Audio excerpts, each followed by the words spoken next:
आप देख रहे हैं पहाड़ टीवी, खबर पहाड़ की। नमस्कार, स्वागत है आप सभी का पहाड़ टीवी पर। मैं हूं आपके साथ परिधि जोशी। चलिए बुलेटिन की शुरुआत करूंगी, उससे पहले एक नजर आज की सुर्खियों पर। जिलाधिकारी मयूर दीक्षित ने विकासखंड भटवाड़ी के अंतर्गत विभिन्न कार्यों का मंगलवार को निरीक्षण कर लिया जायजा। मसूरी प्रशासन द्वारा मसूरी उप जिला चिकित्सालय में अनाधिकृत रूप से रिटायर कर्मचारियों द्वारा स्टाफ क्वार्टर पर किए गए कब्जा को कराया खाली। जिलाधिकारी डॉक्टर विजय कुमार जोगदंडे ने गोंडीखाल डूंगरी मोटर मार्ग का किया स्थलीय निरीक्षण। कहने के लिए भले ही इन दिनों कोरोना महामारी से लॉकडाउन के कारण उत्तराखंड में शराब दुकानें पूर्णतः बंद हो, लेकिन रुद्रप्रयाग में सरकारी अंग्रेजी शराब की दुकानें से रात के अंधेरे में शराब का कारोबार खूब फल फूल रहा है। और ये सब कुछ हो रहा है रुद्रप्रयाग की ओजस्वी मित्र पुलिस और आबकारी विभाग के नाक के नीचे। आबकारी विभाग ने केवल अंग्रेजी शराब की दुकानों को सील कर रखा है, अन्यथा रात के अंधेरे में शराब व्यवसाय बेखौफ होकर शराब की दुकान से सप्लाई कर रही हैं। लोगों द्वारा शराब सप्लाई के इस कृत्य को अपने कैमरे में कैद कर सोशल मीडिया में वायरल किया गया और पिछले कई दिनों से सोशल मीडिया में ये वीडियो रुद्रप्रयाग में पुलिस और आबकारी विभाग की आंखों पर बंदी पट्टी की कलाई खोल रहा है। जिलाधिकारी डॉक्टर विजय कुमार जोगदंडे द्वारा गोंडीखाल डूंगरी मोटर मार्ग का स्थलीय निरीक्षण, प्राथमिक स्वास्थ्य केंद्र परसुंडा खाल का औचक निरीक्षण और पुल्ड हाउस पौड़ी में निर्माणाधीन टाइप 3 आवासीय भवन का निरीक्षण किया गया। जिलाधिकारी डॉक्टर जोगदंडे ने गोंडीखाल डूंगरी मोटर मार्ग का स्थलीय निरीक्षण करते हुए अधिशासी अभियंता लोक निर्माण खंड को निर्देशित किया कि बरसात से पहले सड़क निर्माण का कार्य पूर्ण करना सुनिश्चित करें। साथ ही सड़क के मध्य आ रहे पेड़ को वन विभाग की अनुमति से हटाने के निर्देश भी दिए, ताकि लोगों को आवागमन में कोई दिक्कत न हो और किसी अनहोनी की घटना से बचा जा सके। गोंडीखाल डूंगरी मोटर मार्ग के किलोमीटर 2 से एक सड़क का कटन कार्य चल रहा है, जो कार्य पीडब्ल्यूडी के निर्माण खंड से किया जा रहा है। आज इसका स्थलीय निरीक्षण किया है। कुल जो कटिंग था 1300 मीटर का, उसमें से अभी उनका 1 किलोमीटर कार्य पूर्ण हो चुका है और जो 7 स्कपर बनने थे, 4 स्कपर उसमें अभी बन चुके हैं। एक पुलिया का भी निर्माण कार्य प्रगति पर है। निर्माण कार्य का प्रगति ठीक चल रहा है। संबंधित विभाग को मैंने ये निर्देश दिया है कि आप बरसात से पूर्व इस काम को पूर्ण कर लें और कार्य का फाइनेंशियल और वित्तीय प्रगति, भौतिक और वित्तीय प्रगति दोनों की सुनिश्चित कर लिया जाए प्रगति को, और जुलाई के अंत तक इस काम को पूर्ण करते हुए पूर्ति दर्शाई जाए। कोविड के इस काल में वरिष्ठ पत्रकार और समाजसेवी उमेश कुमार लगातार पहाड़ी इलाकों में कोरोना राहत सामग्री लेकर पहुंच रहे हैं। इसी कड़ी में आज सुबह 9:30 बजे हेलीकॉप्टर के माध्यम से उमेश कुमार सबसे पहले रुद्रप्रयाग जिले के चारधाम हेलीपैड गुप्तकाशी पहुंचे और उसके बाद 10:30 बजे जोशीमठ पहुंचे, जहां स्थानीय सामाजिक कार्यकर्ताओं और युवाओं से मुलाकात कर उन्होंने दुर्गम इलाकों के लिए oximeter, thermal scanner, paracetamol, mask आदि राहत सामग्री सौंपी। साथ ही गरीब परिवारों तक राशन किट पहुंचाने का काम भी लगातार कर रहे हैं। आज हम यहाँ आए हैं, बेसिकली हमारी जो टीमें हैं, जो वॉलंटियर्स हमारे साथ जुड़े हैं, वो हर ब्लॉक से हमारे साथ लोग जुड़े हैं और हमारा मुख्य उद्देश्य ये होता है हेलीकॉप्टर के माध्यम से आने का, जो आपने देख ही लिया कि उन तक ऑक्सीमीटर्स, इंफ्रारेड दवाइयाँ पहुँच जाए जो तत्काल चाहिए। जय श्री केदार। आज हमारी घाटी में वरिष्ठ पत्रकार एवं समाज सेवी पहाड़ परिवर्तन के संयोजक उमेश कुमार जी पहुँचे हैं। हम उनका हार्दिक स्वागत एवं अभिनंदन करते हैं। जिस तरीके से उमेश कुमार जी उत्तराखंड में हर न्याय पंचायत क्षेत्र में पहुंच रहे हैं और दवाइयाँ, ऑक्सीमीटर और इंफ्रारेड मशीनें और राशन हर जगह वितरित कर रहे हैं, हम उनका आभार प्रकट करते हैं और बाबा केदार से हम उनके उज्जवल भविष्य की कामना करते हैं। मैं आभार व्यक्त करता हूं वरिष्ठ पत्रकार उमेश कुमार जी और पहाड़ परिवर्तन टीम का, जिन्होंने इस कोरोना वैश्विक महामारी में बड़े भाई नितिन जमलोकी जी और हिमांशु तिवारी जी के पास एक ऑक्सीमीटर और जो ये कुछ टैबलेट आप मेरे हाथ में देख रहे हैं, ये गांव के हिसाब से देख के हमारे पास भिजवाई है। तो मैं बहुत बहुत आभार व्यक्त करता हूं और ऐसे ही आप जो दूर दूर जो गाँव हैं वहाँ पर भी अपना सहयोग करते रहें। बहुत बहुत धन्यवाद। जिलाधिकारी मयूर दीक्षित ने विकासखंड भटवाड़ी के अंतर्गत विभिन्न विकासात्मक कार्यों का मंगलवार को निरीक्षण कर जायजा लिया। जिलाधिकारी ने जिला पंचायत और ग्रामीण निर्माण विभाग को आपसी समन्वय के साथ गुरमुकुंड गंगनानी के सौंदर्यीकरण के कार्यों में तेजी लाने और दोनों कार्यदायी संस्था जल्द से जल्द कार्य पूर्ण करना सुनिश्चित करने के निर्देश दिए। उसके उपरांत जिलाधिकारी ने स्वास्थ्य केंद्र गंगनानी और प्राथमिक स्वास्थ्य केंद्र भटवाड़ी में कोविड-19 के प्रभावी नियंत्रण को लेकर स्वास्थ्य सुविधाओं का भी निरीक्षण किया। भटवाड़ी में पीएससी में खाली कक्षों को देखते हुए जिलाधिकारी ने अतिरिक्त ऑक्सीजन बेड बढ़ाने के निर्देश सीएमओ को दिए, साथ ही एक्सरे मशीन को स्थापित कर सुचारू करने के निर्देश दिए। लॉकडाउन के कारण आर्थिक स्थिति से टूट चुके व्यापारियों ने सरकार से बाजार खोलने की अनुमति प्रदान करने की मांग की थी, लेकिन सरकार ने व्यापारियों की मांग को अनदेखा करते हुए कर्फ्यू को और आगे बढ़ा दिया, जिससे गुस्साए व्यापारियों ने अपने प्रतिष्ठानों के सामने खड़े होकर थाली बजाते हुए रोष प्रकट किया।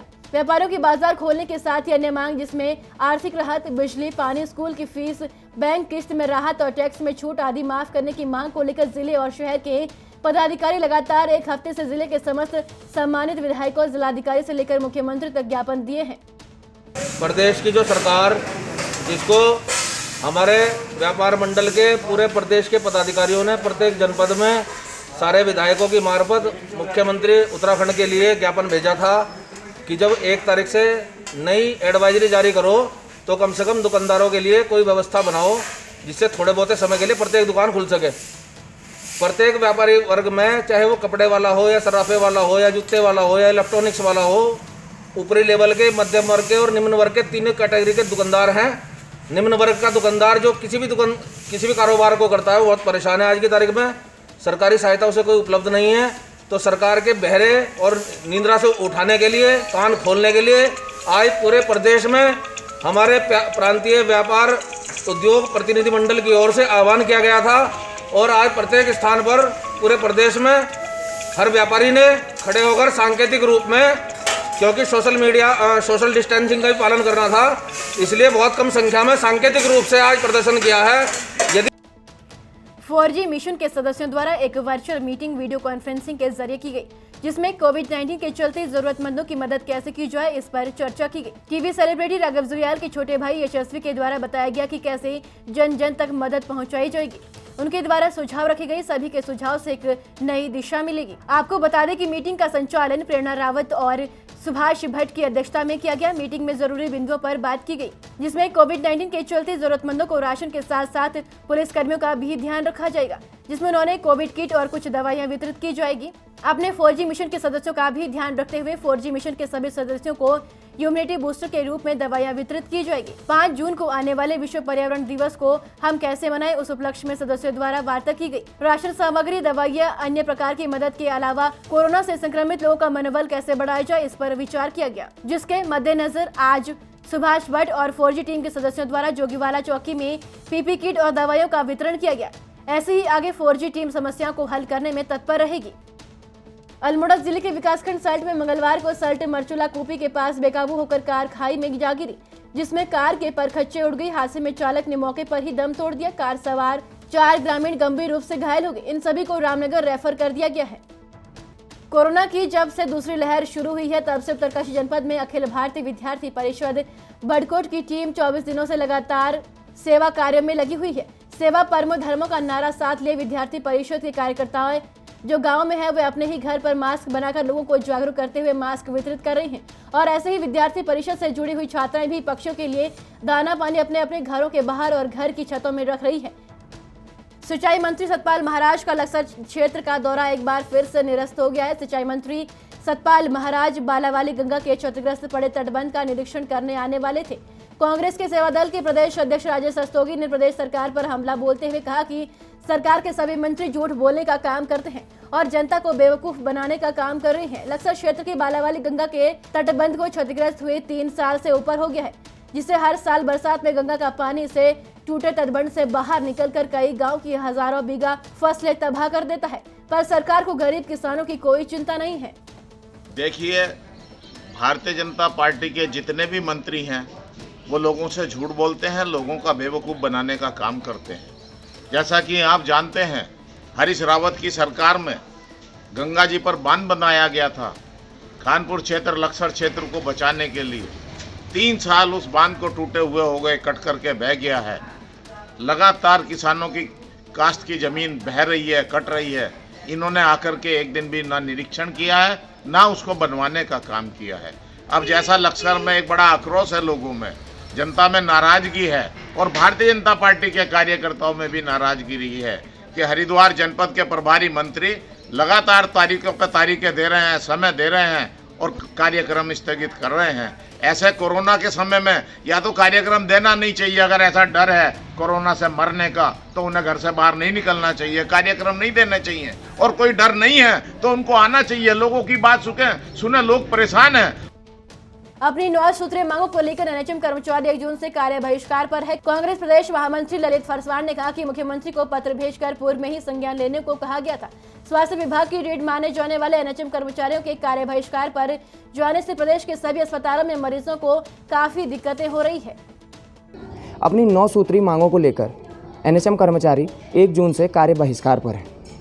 समान कार्य समान वेतन के साथ ही 2018 से पेंडिंग पड़े रॉयल्टी बोनस के साथ ही नियुक्ति में वरीयता की मांग एनएचएम कर्मचारियों द्वारा की जा रही है। इस वक्त हमारे साथ मौजूद हैं कांग्रेस के प्रदेश महामंत्री और पूर्व विधायक कपकोट ललित फरसवाण जी। सर, पहले तो आपका बहुत बहुत स्वागत है पहाड़ टीवी पर। और एक तरफ जहां पिछले 3 महीनों से मनरेगा कर्मचारी हड़ताल पर हैं, वहीं दूसरी ओर 1 जून से एनएचएम कर्मचारी इस कोविड काल में कार्य बहिष्कार पर चले गए हैं। स्थिति को किस तरीके से लेते हैं सर? सबसे पहले तो मैं पहाड़ टीवी का बहुत बहुत धन्यवाद करता हूं कि आपके चैनल के माध्यम से मनरेगा और एनएचएम कर्मचारियों की ज्वलंत समस्याओं को राज्य सरकार पर उठाया गया। ये बहुत अनुकरणीय प्रश्न है कि इस समय हम सब लोग, जब कोरोना काल चल रहा है और जब एनएचएम कर्मचारी पिछले 1-2 दिनों से लगातार हड़ताल में चले गए हैं, तो उस समय उनकी जायज़ मांगों के समर्थन में हम सब लोग खड़े भी हैं।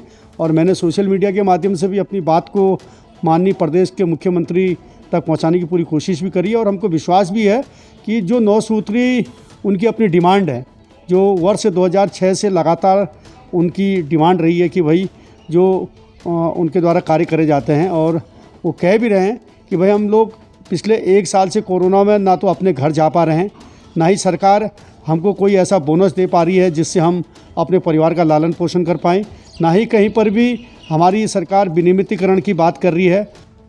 कोरोना संक्रमण महामारी के बीच कई संगठन विभिन्न तरह की मदद के लिए आगे आ रही हैं। इसी कड़ी में पूर्व पालिका अध्यक्ष अल्मोड़ा शोभा जोशी और प्रतिष्ठित व्यापारी समाज सेवी प्रकाश रावत ने कोरोना काल में लोगों को सहायता पहुंचा रहे हैं। इधर उन्होंने पुलिस बल के लिए स्टीम वेपोराइजर मशीन और सैनिटाइजर उपलब्ध कराए। इस मौके पर उन्होंने कहा कि पुलिस संक्रमण से बचाव को लेकर लोगों से कर्फ्यू के नियमों का पालन करवा रही है।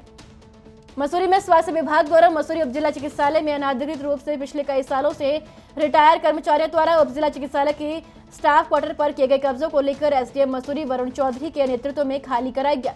इस मौके पर उपजिला चिकित्सालय मसूरी के सीएमएस डॉक्टर यतेंद्र सिंह ने बताया कि अस्पताल को सुचारू संचालित करने के लिए अस्पताल को जगह की आवश्यकता थी। वहीं पिछले कई सालों से रिटायर्ड कर्मचारियों द्वारा अस्पताल में 4 स्टाफ क्वार्टरों पर कब्जा कर रखा था। जैसे कि आप जानते हैं, जो स्टेट हॉस्पिटल है उसको डीसीएचसी नोटिफाई किया गया है। कोविड के पेशेंट्स के यहाँ आने की वजह से जो रूटीन में मैटरनल डिलीवरीज और जो इम्यूनाइजेशन प्रोग्राम्स थे वो सफ़र कर रहे थे। तो डॉक्टर साहब ने हमसे रिक्वेस्ट करी कि कुछ स्टोर हाउसेज हैं इनके जो वेकेंट पड़े हुए हैं उनको हम इमीडिएटली ओपीडी और इम्यूनाइजेशन प्रोग्राम्स के लिए यूटिलाइज़ कर सकते हैं। तो हमने स्टोर रूम्स जो हैं डॉक्टर साहब की टीम के साथ मिलके जो स्टोर रूम्स हमने खुलवाए हैं, और डॉक्टर साहब की टीम ने हमें आश्वासन दिया है कि कल से ओपीडी और इम्यूनाइजेशन प्रोग्राम्स जो हैं वो फिर से संचालित। काफ़ी सालों से ये प्रकरण चल रहा था और बार बार नोटिस देने के बाद भी कोई जवाब न देना, नोटिस रिसीव नहीं करना और कुछ लोगों के द्वारा धमकियां देना, इस तरह का प्रकरण चल रहे थे। और क्योंकि अब हमारा कोविड हॉस्पिटल बन गया है तो हमारे ओपीडी, रेगुलर ओपीडीज़ और टीकाकरण जो इम्यूनाइजेशन, नेशनल इम्यूनाइजेशन प्रोग्राम्स हैं वो सफ़र कर रहे थे, और मरीज़ बेचारे गर्भवती महिलाएं जो हैं वो भी बहुत सफ़र कर रही थी। इसके लिए हम लोगों ने ये प्रशासन के साथ मिलके ये डिसाइड हुआ कि जो हमारी संपत्ति अनाधिकृत रूप से कुछ लोगों ने कब्जा कर रखा था, इसको खाली करा के हम जनहित में कोसी नदी पर बने कार्य पुल में गार्ड टूटने के बाद बंद किया गया। अल्मोड़ा हल्द्वानी हाईवे मंगलवार शाम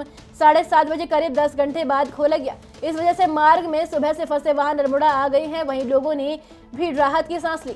एनएच के अफसरों ने बताया कि शाम 7:30 बजे मार्ग सभी वाहनों के लिए खोल दिया गया है। हल्द्वानी राष्ट्रीय मार्ग में कारब के पास कोसी नदी में करीब 1965 में बना यह पुल मंगलवार को क्षतिग्रस्त हो गया। उत्तराखंड की बड़ी खबरों में फिलहाल इतना ही। बाकी अपडेट के लिए हमारे साथ बने रहिए और देखते रहिए पहाड़ टीवी। नमस्कार। ये है मेरा उत्तराखंड।